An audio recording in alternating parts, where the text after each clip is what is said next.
Here we go. That makes the stream visible. Phone to save the day. We're live.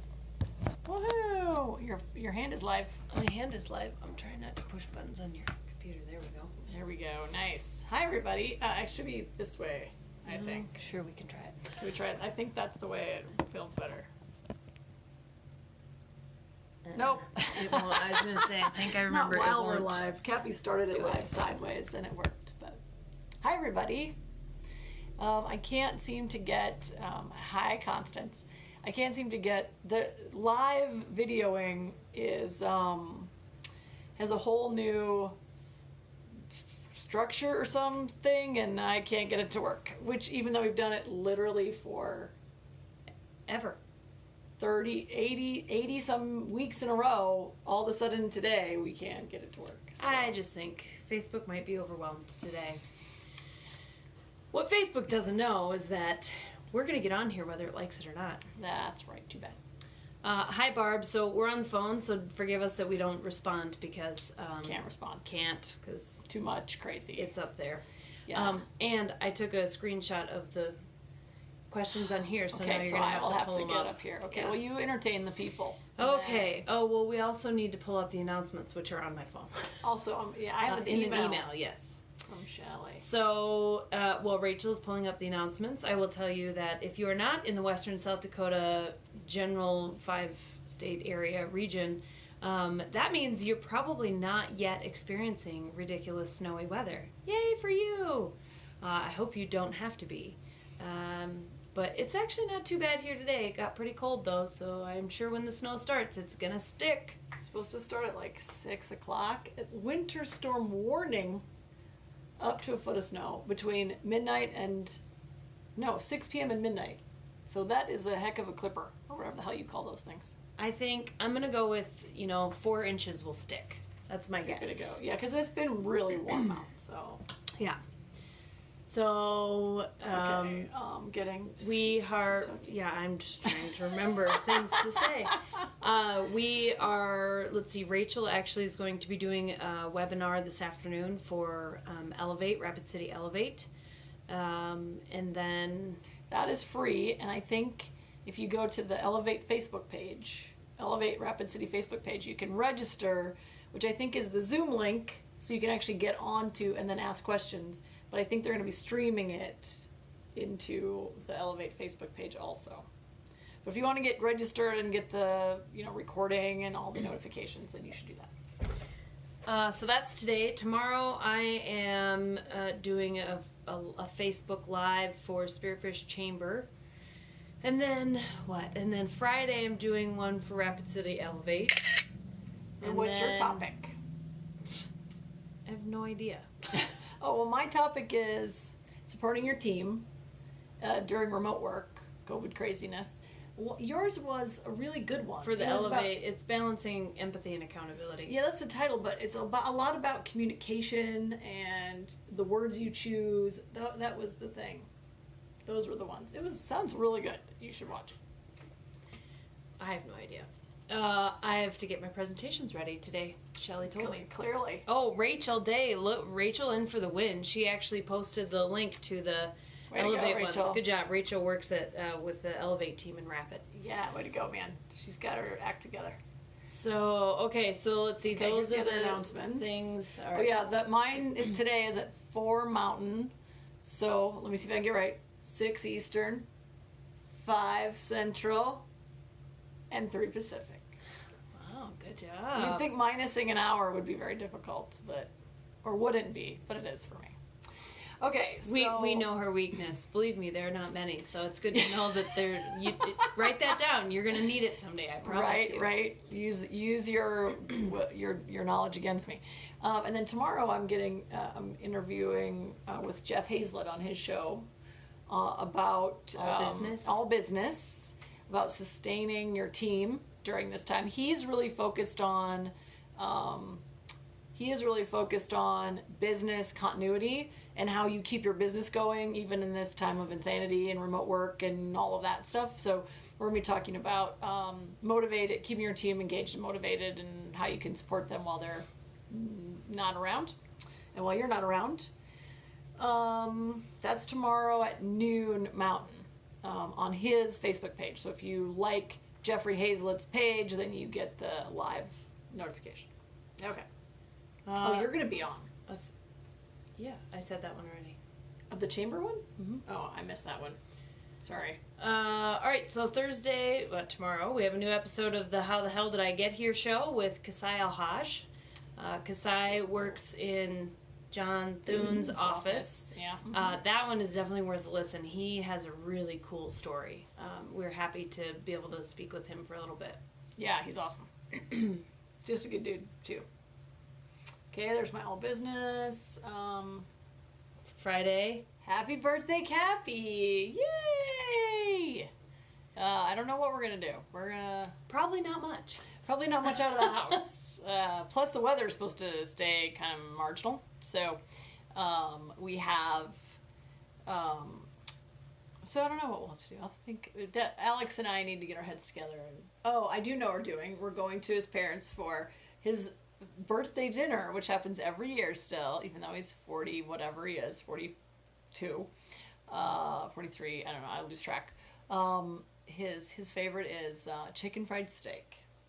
So man, it's easy to please. I know. With mashed potatoes and gravy.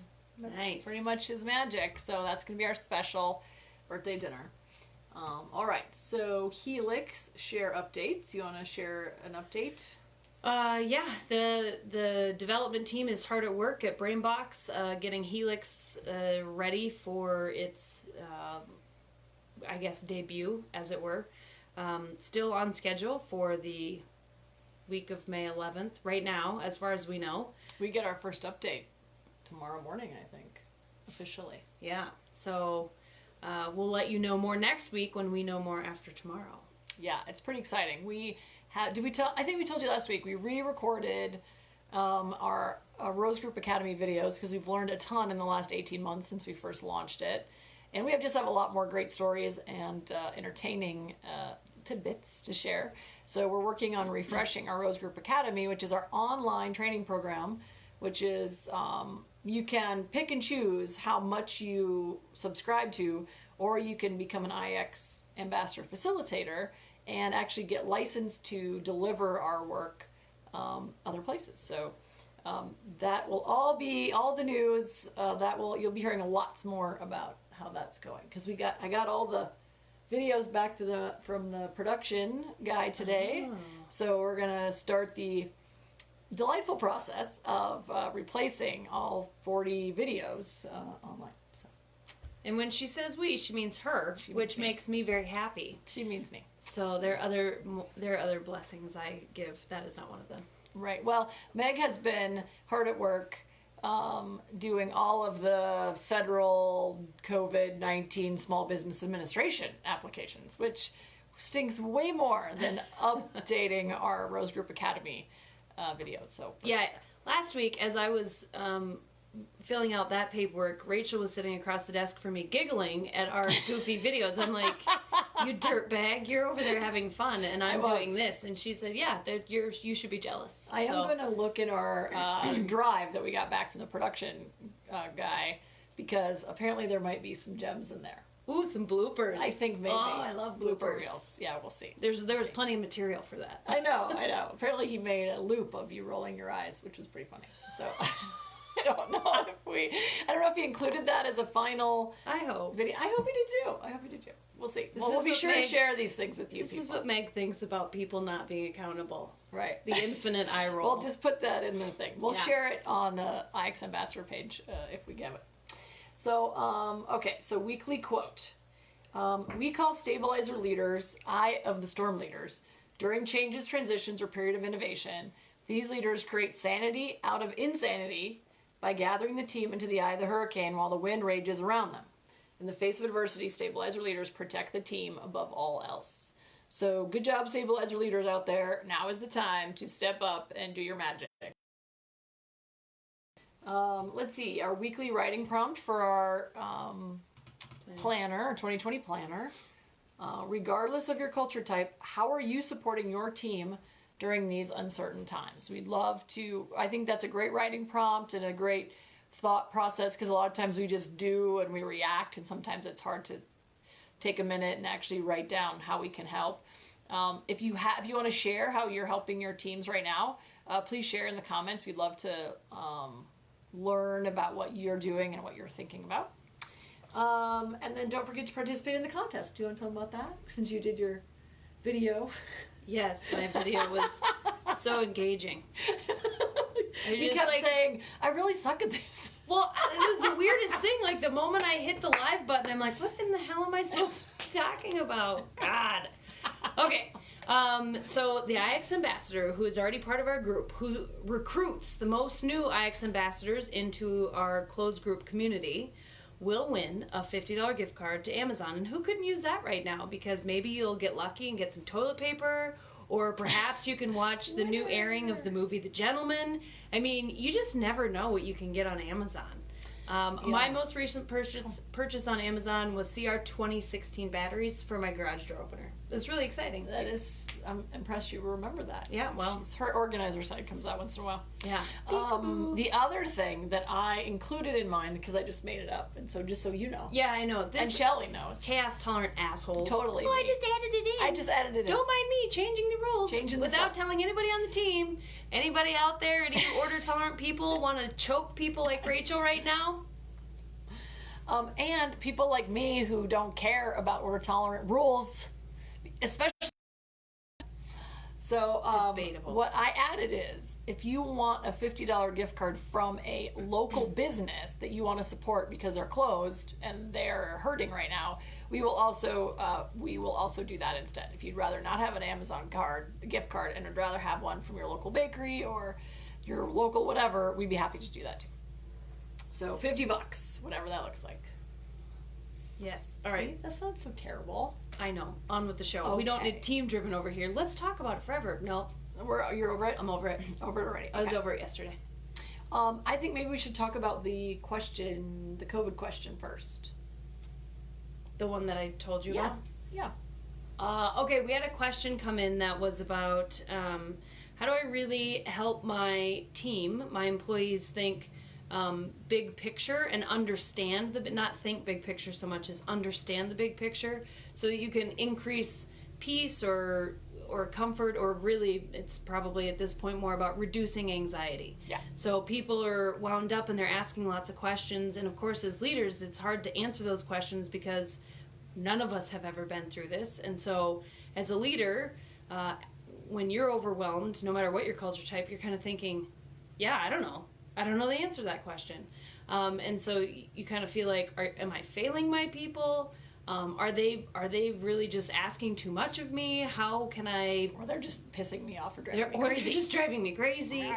Just leave me alone for a minute. I'm trying to sort this out myself is probably what a lot of leaders are thinking about. So I would say if you have someone who typically doesn't ask very many questions, asking questions, and you're kind of like, this is weird, this is coming out of left field, like you pretty go with the flow, let's just do it, maybe challenging but not overwhelming, and they're asking you lots of questions, chances are they're being a mouthpiece for other people, and so they're actually being brave enough, they might be chaos tolerant, they're probably being brave enough to ask questions that other people have. So if that's true, then you probably haven't done the best job of answering the questions that they have. Now that doesn't mean you haven't given them lots of information. It does mean that there's probably some stabilizers or other order tolerant people in your gang that haven't been brave enough to ask the questions. They don't want to bother you with it, but they're still really anxious about it. So it's really important to take the time to ask people what questions they have. And even if you feel like, oh yeah, that could happen. Battery might run out. We're almost done. Even if you feel like, God, I've already answered that question 16 times, it doesn't really matter. You're going to answer it another 16 times. And that's how, there's some things you should close the gate on. But if there's just still uncertainty, you should answer the question. And if the answer is, I really don't know, that's okay. There is a great example of this, actually. The same exact idea of, I probably don't have a plug-in I think you for do. You. Do you? How are you going to plug it in and balance it on the bottom? Well, I don't know, but I'm telling you, my battery is not magic like yours. That lasts forever. How about we do this? Okay, hold on. We're engineering a solution. Plug yours in, and then oh, good job. Will it sit in here somehow? Will it work? We're gonna try it. And this day is going really awesome. All right, welcome to the chaos. Okay, there we go. Good job. Now we're even lower on the screen. Okay. What do you have to add? Oh, that's right. Yeah. So I have a colleague or a client who had the same problem. He has people who he had a woman who was an independent, and she was like really like nagging him about this work from home thing, and he's like, "Why do you care? You're an independent. You never care about details. Just go figure it out yourself." But exactly what you said, she was reflecting the concerns of other people who were too order tolerant to bring these things up to him directly, or they thought they had asked, and he didn't hear, or he thought, because what was going on in this case was, hey, I want you guys can work from home if you want, and they said, well, but what do we do with our phones? And they didn't really know what to do with their phones, and so literally he's like, well, just forward them to your cell phone, what's the big deal? But they didn't really know, they didn't know if they should change their greeting or whatever the thing was. And so then the independent stepped in and started pestering him for solutions. And that's exactly what it was. It wasn't that she really cared. It was that she was reflecting what everyone else worried about. So. Yeah, so I think it's really important to pay attention to if you have noise coming from a place it doesn't normally come from, that means it's coming from probably all places. Because especially if you have an independent in your ear about something, they don't really care, other than they're probably a little bit annoyed that everybody keeps talking about it. Right, So just figure it out. So if they reach that point of, oh my gosh, I have to say something because this is driving me nuts, make sure you address it with the group. It's not just them. Yeah, that's a good point. And it's always important to remember that whether people are trying not to bother you, or they're so anxious they don't really know how to process their own questions, or whatever their reason is, they're probably not asking questions. So going around and checking on people, hey, how you doing? Hey, what new questions do you have? How's your family? Blah, blah, blah. That will go a long ways for people. Knowing that, because even if they don't have questions right then, or if they're not comfortable to ask them right then, they will know that you can be a resource for them when they do feel comfortable to ask a question. Yeah, that's a good point. And I guess the solution to the other gentleman's problem was, I said, sit down for 10 minutes and write down what you want him to do. That was it. So he was having this woman pester him all the time and really raise his anxiety levels. And all he took was 10 minutes of sitting down and writing down what he wanted them to do. And that was all it took. So I think there are a lot of us chaos people don't really realize what our order tolerant people need. So. Yeah, and I would add one last thing to that. Sitting around talking to yourself, or talking yourself into, oh my God, I've already told them 6 times, and feeling justified in that only wastes your own energy. Right. It doesn't matter what you think you've done correctly. What matters is what they feel like you're doing to support them. So, don't waste your own energy justifying to yourself all your actions. We're not saying you've done it wrong or right. It doesn't matter. What your people are saying is, I don't have enough information. So don't take it personally. Don't waste your time taking it personally. Just figure out what the problem is, answer the questions, fix the problem. Yep. Okay, so the only one that got votes, and we only have 10 minutes left, so we should probably just go to that one. Okay. Which is kind of what we're talking about. How can I improve my team's morale and motivation during a challenging time? First of all, keep your own energy positive.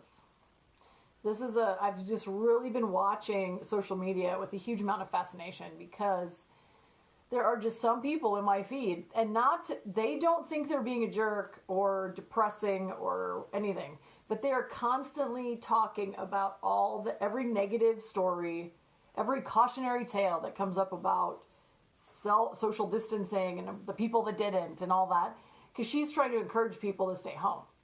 But what it feels like to me is that she's beating this thing over the head, beating me about the head with this negative storyline constantly. And I just can't manage it. And so I think the best thing, one of the first things you want to do is check your own attitude and make sure that you get to feel all the feels and be sad and frustrated and have half of your brain constantly being anxious or not, depending on who you are.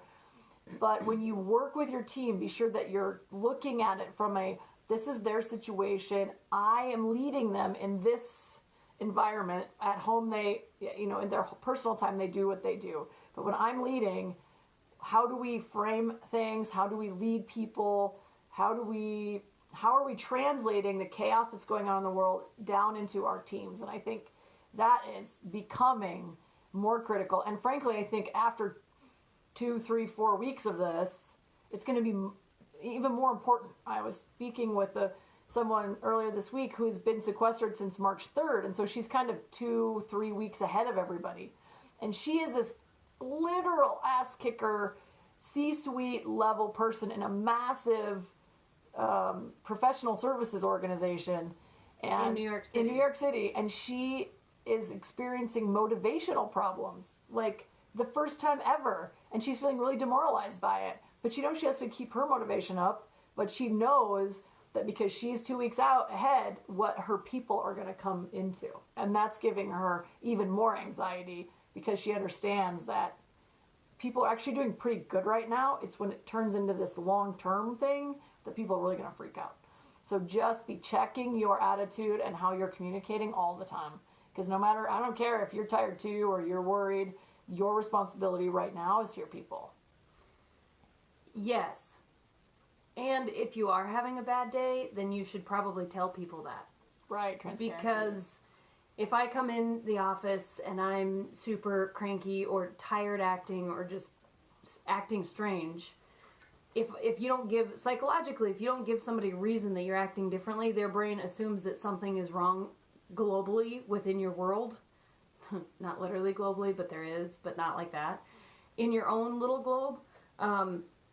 And then they start to mimic that behavior. So, like, if I came in today and said to Rachel, man, my brain is just not working today. I'm not listening to you. I'm having a hard time listening to you. So please repeat that. And she's like, yeah, okay, well, that's weird, but sure. So then at least she's not like, man, you're being a real asshole and not even listening to me today. Like, we have some really important stuff going on. Why are you not listening? So I think it's important to be transparent. Another thing to keep in mind is your people are thinking about all of this stuff all the time, just like you are.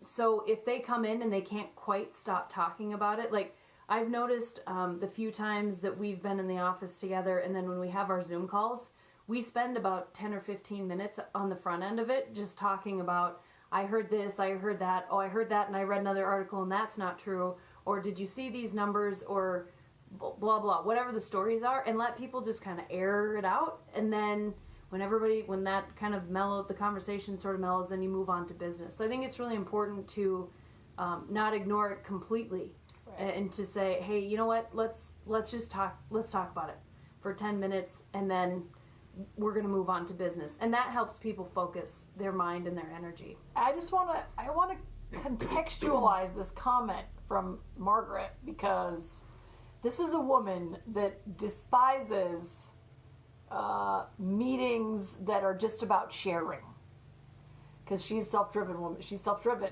That is not their jam. So when things are this chaotic for people, everybody needs some level of ability to say the things out loud.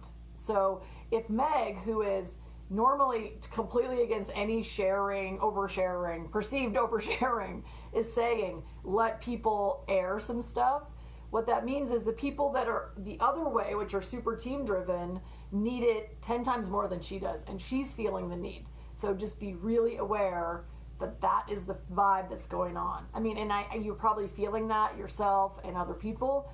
It's okay to have a controlled and intentional conversation around it. When it turns into people are getting freaked out or a bitch session or whatever it might be, then you need to shut that shit down. But allow people to, acknowledging people's stress and anxiety is really important right now.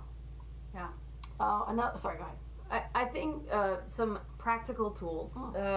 just kind of your practical tools. Think about the words you're saying. So Rachel's point about, make sure a positive attitude is front of mind for you. If you're thinking, I don't know how to think positively about this, reference the accountability loop. I think it's in our files in the IX Ambassador group. If not, Shelly will put it there. But look at, if you're having a hard time thinking positively, reference the accountability loop and use some of the language that's in there. What can we learn from this? How can we reflect on it? How do we forgive ourselves or forgive other people for acting differently or making mistakes? How do we own it? How do we work together? How do we move on? So think about actual words that make you sound positive, so that even on the days you're not feeling very positive, you can use words that sound positive. And if you use them enough, you'll go from maybe sounding like, haha, disingenuous to being genuine. And listen, that paired with, listen, I'm having a rough day, but we're all in this together. Let's keep moving forward. That will sound very genuine to people, even if you feel like, I just don't feel like being here today. Yeah, another tool that's sort of practical is when I was working with a partner at a financial services firm about a year ago, she was really kind of in the dumps. She was uncertain whether maybe she needed a career change. Maybe it was time to do something else. She really wasn't feeling fulfilled in her role. But she just thought maybe it was a temporary funk, and what should she do? And so my advice to her at that time was, think about how you can make other people's day better. So when you're not sure how you can make your own day better or get your head around whatever's going on, how can you make somebody else's day awesome? I read this great, and that really worked for her. She focused on 2 or 3 of her staff that she works with all the time and focused on making their day just a little better or even great or whatever that was. And that really helped her, because that altruism gives you happy hormones, which sort of feedback loops into feeling better and doing better and having a better perspective. So you can kind of trick your brain sometimes into having that happen. I've noticed personally, the nights that I have a hard time sleeping lately because of all this stuff going on, they're the nights when I haven't done anything to give me the happy hormones, whether that's exercising, whether that's spending a lot of time with my kid, whatever that might be. Another piece about that sort of what Meg was saying about being transparent, I was speaking with some CEOs the other day, and one of the gentlemen said that all their C-suite level people in their company, they have about 50 employees, so not a huge firm, but big enough to have an org chart. The top level employees took a pay cut so that everybody, and then a 50% pay cut, and then they asked their next senior leaders to take a 10% pay cut so that they could keep everybody on the payroll. And so his advice was, if you need to do things like that, to be super transparent about what you're trying to do. And then what happened, he was really surprised. One of his older people, older in age, but low in the org chart because he had just started with a company, came in and said, I want you to take more out of my paycheck if it'll make some of these young guys whole, because I really don't need it. They're young families. They really can't afford any kind of pay cut at all. And so what that does not only makes everyone feel good that everyone's trying to save jobs, but it also proves your value and your worth to your company and how you feel about your people. So I thought that was a nice story. I mean, it's a sad story because everyone's worried about business continuity, but I thought it was a nice way to do it. Cool. Are we out of time? 2:30. We are out of time. Do you have any final thoughts? No, none that I need to share. She definitely leans organizer sometimes. It's 2:30. It means we have to be done. All right. Anything else to say? I guess I'll see some of you in just about an hour and a half at the Elevate talk. So maybe I'll see you there. All right. Awesome. Lead powerfully. Change the world. See my hand. Bye.